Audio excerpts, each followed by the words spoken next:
आषाढी एकादशीच्या पार्श्वभूमीवर राज्याचे उपमुख्यमंत्री एकनाथ शिंदे रविवारी 19 जुलै 2026 रोजी पंढरपूर दौऱ्यावर येणार आहेत।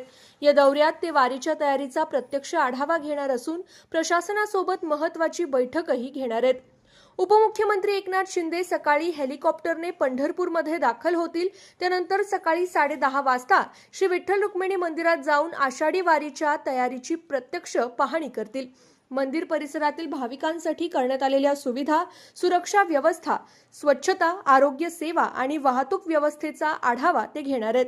त्यानंतर दुपारी 2 वाजता शासकीय विश्रामगृह पंढरपूर येथे वरिष्ठ अधिकारी, पोलीस प्रशासन, महसूल, आरोग्य, सार्वजनिक बांधकाम आणि इतर संबंधित विभागांच्या अधिकाऱ्यांसोबत बैठक होणार आहे। या बैठकीत आषाढी वारी दरम्यान भाविकांना कोणतीही अडचण निर्माण होऊ नये यासाठी करण्यात आलेल्या उपाययोजनांचा सविस्तर आढावा घेतला जाणार आहे।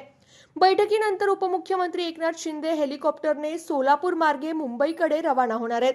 आषाढी वारीसाठी लाखो भाविक पंढरपुरात दाखल होणार असल्याने प्रशासनाच्या तयारीचा आढावा घेण्यासाठी उपमुख्यमंत्री एकनाथ शिंदे यांचा हा दौरा महत्त्वाचा मानला जातोय।